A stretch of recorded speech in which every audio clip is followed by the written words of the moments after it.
Okay. And you'll edit it, right? Mhm.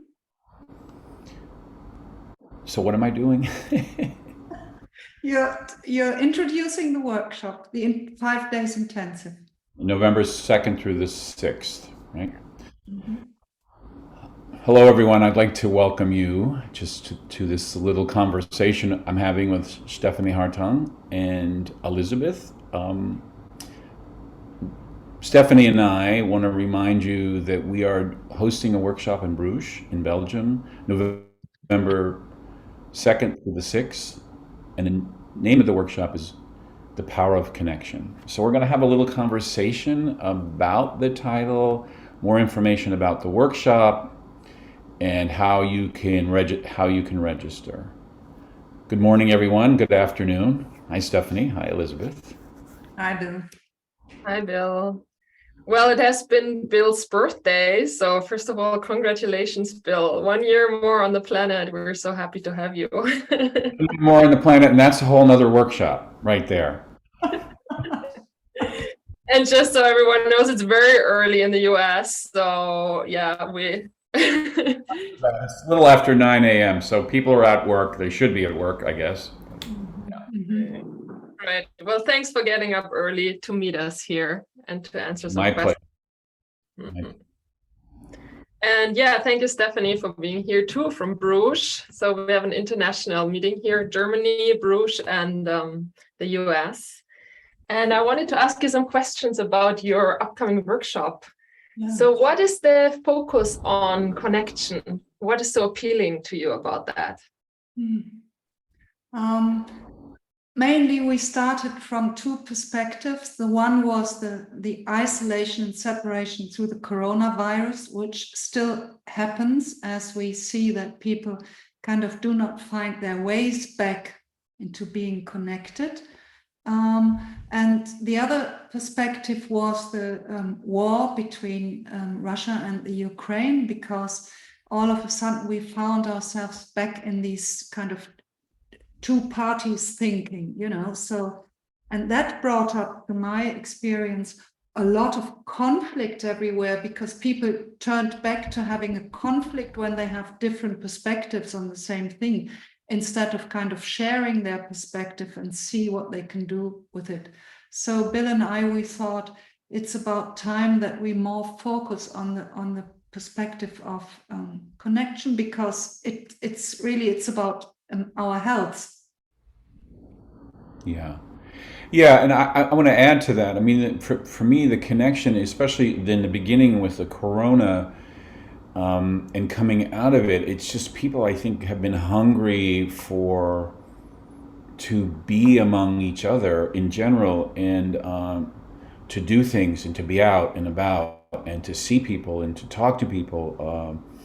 And now you add this other element that's happening, and it's really affecting all of us across the planet. This war, which is disconnecting in a way, or putting people back into camps and or sort of structures or parties that it's us against them, and then that kind of makes for a disconnection. So the purpose of this workshop is to sort of get in touch with how you are feeling, not only with what's happening around you in your environment, but also within yourself. And that's one thing I'd like to talk more about is, connection to yourself and how that, plays out in the environment with your loved ones, with the people in your community. Yeah, beautiful. Thank you. Welcome. So there's connection to self, then the connection between the war or the disconnect there, the corona, and Stephanie also mentioned health. Would you like to elaborate a little bit more on that? What are, for example, examples? Why is connection important for health? Yeah, so, some aspects are really simple. It's like if we don't interchange bacteria, our immune system's kind of lower down. So we depend on kind of hugging and touching all the time. But the problem is, if we are in a crisis like in Corona, our brain keeps in mind the solution how to get through the crisis. This is what I learned of one of the neuro physiologists here in Germany. He said that the problem is that we keep in mind the solution, so we go with the solution of separation, and that makes us ill, and that makes our bodies ill. And I personally experienced that. My immune system went down, and I had a lot of illnesses apart from corona. I didn't have corona, but I had all the other illnesses. That's one thing. And the other thing is, we learned it by system theory. We depend on feedback. Our minds depend on feedback. So what happened when we kind of isolated ourselves and didn't meet people and talk to one another and had like a resonance to, you know, who we are and what we're talking about and how we act in our day-to-day life, it made us speechless first. Then it made us depressed. That was coming up. Depressions were coming up everywhere. And then it more led to a fear of coming out anymore. So what we really have to relearn is solutions for reconnection without, you know, the danger that something will happen, because we kept that in mind. Yeah. Yeah, that I really like hearing that.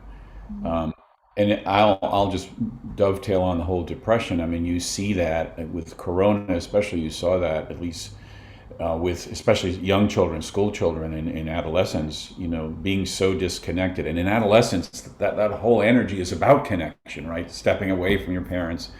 You know, your hormones are all activated, moving into your peer groups, doing things together, and that all sort of fell apart. Although most adolescents try to figure out how to move around that.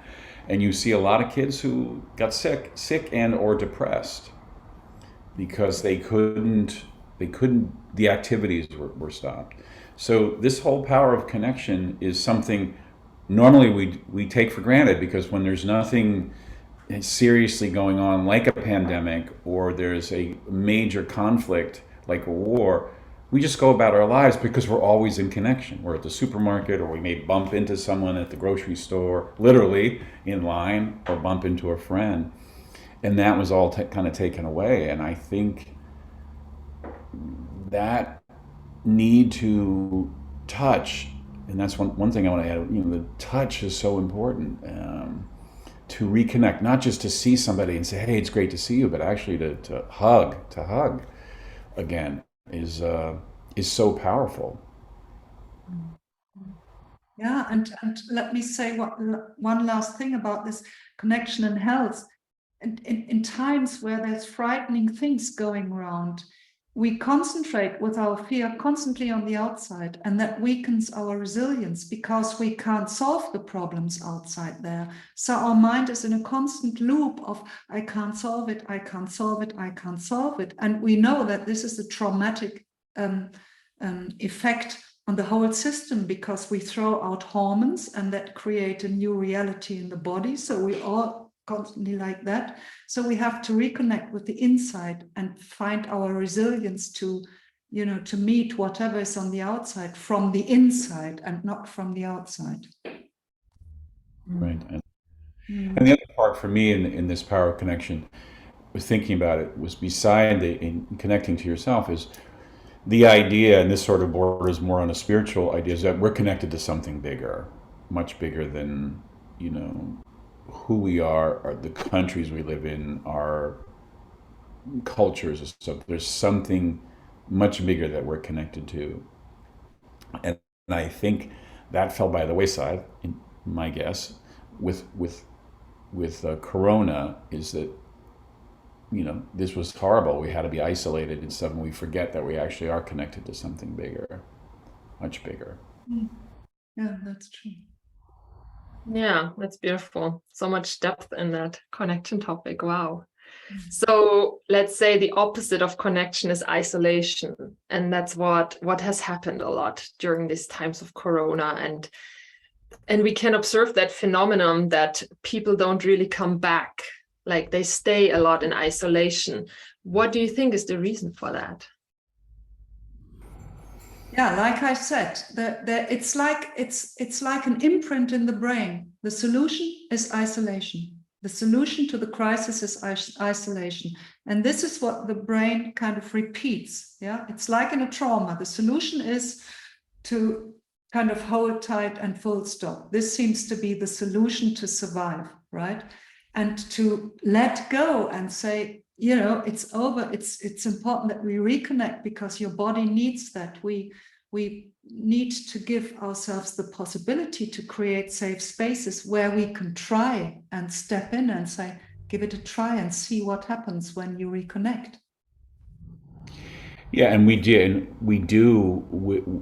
follow what the medical advice was, which is isolation, and so our brain says this is how it has to be, to follow up on what Stephanie said. And for some people, I think that can become, oh, this is easy, I can do this, and yet something gets displaced, because we're social beings. We're social beings. And one of the things I think getting this workshop will get into is not just connection, but the subtitle of that is belonging. We belong to our peer group, to each other, to our partner, to our children, and in that, I think that what's really drives us is that need to belong, and which is connection.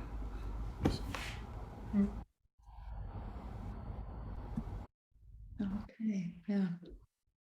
So shall we maybe say something about Bruges, where it takes place? I'll let you do that. That's your home.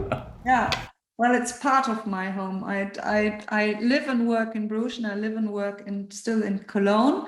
But Bruges is one of the European medieval cities. It's so beautiful, and there's canals going all through the town. So we call it also the little Venice of the North. Mm-hmm.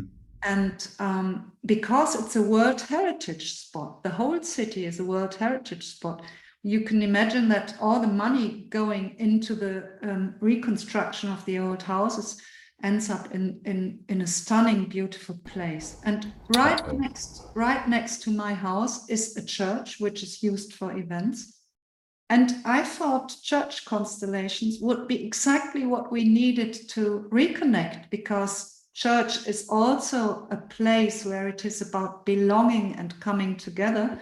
And I asked them whether it's possible that we can rent the space, and they said yes. So we will have the church. There will be a big hotel right next to the church, which makes it so easy for us to stay together after the constellation work and spend the evenings in the hotel or by eating together or whatever. So we really think it's a wonderful possibility to have these 5 days together and just enjoy ourselves while reconnecting. That's beautiful. Have you been to Bruges, Bill? No, I have not. I'm really looking forward to it. I've been to Brussels several times, and Leuven, Leuven. Oh, I'm not sure how you pronounce it, but Leuven. Leuven. Oh, I'll work on that. But I'm looking forward to it. I really am. Okay. Yeah, great. Okay, so we really hope, we already have, of course, some registration. We really hope that you will come and that we see all our friends from all over the world, wherever you are, so that you enjoy yourselves in Bruges. And yeah. I'd like to say I'm really excited. And when Stephanie and I began this conversation, I think it fired both of us up. So I'm excited to spend that time with folks and just ease into it and go into a nice, easy pace over the 5 days we're going to be working together and really exploring together. So I hope to see you all there. Yeah. And thank you, Stephanie, and thank you, Bill. And yeah, looking forward to these times in Bruges. Okay, thank you very much. Thank you. Stop it now. Thank you, Elisabeth. You're welcome. Where are you in Germany? I'm close to Berlin. Okay, cool. I can't stop the recording now. That's strange. You remember I attended that workshop with you and Stephanie, the trauma workshop? All right.